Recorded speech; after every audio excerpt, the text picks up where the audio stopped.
guys, hope you are glowing, growing, and thriving. I genuinely do. And today, in this video, first of all, happy Sunday. Hope you are chilling, enjoying the serene, peaceful, calm vibes. And I'm gonna talk about how,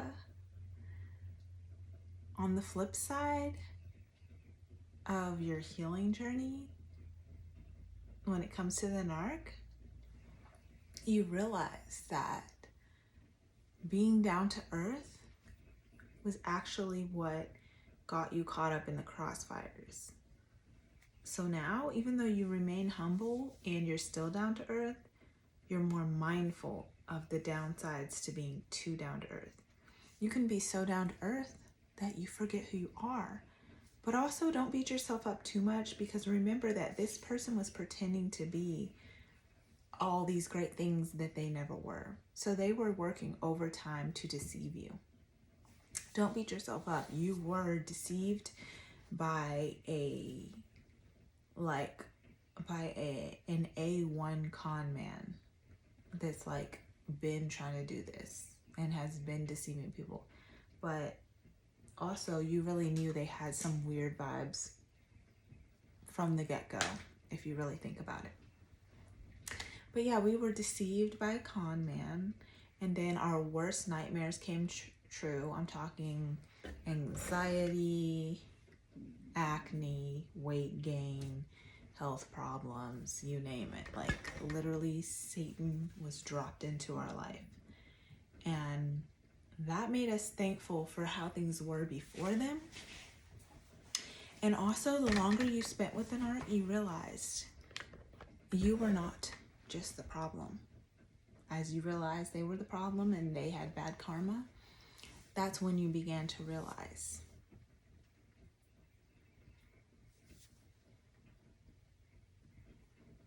that you had a lot to offer, enough for them to not leave you alone. So, remembering who you are and not being too down to earth is the way to avoid this ever happening again. Yes, be humble, be down to earth, but not to the point where you forget who you are. Remember who the fuck you are. Always. You are that bitch. And if you're with the right person, eventually, once they get to know you, they won't be afraid to let you know who you are. Someone that really loves you and is on your team is going to tell you you're that bitch. And it's going to uplift and feed that ego.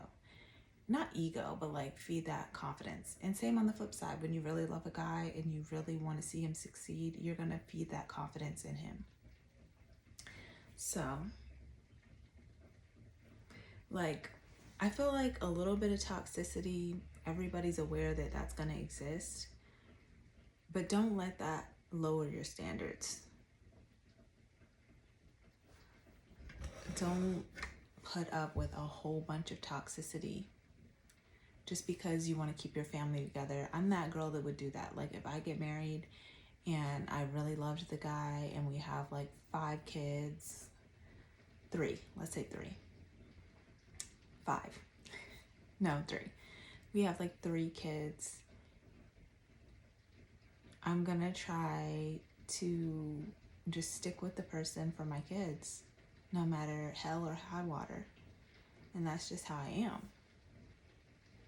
But eventually, if I were lowering my standards to a certain point where I know I could get better, I would need to move on, and I would be smart to move on, because don't believe the negative naysayer men. There's like asshole men trying to feed in women's ears and heads like, you've got this amount of kids, no one will want you. That's a lie.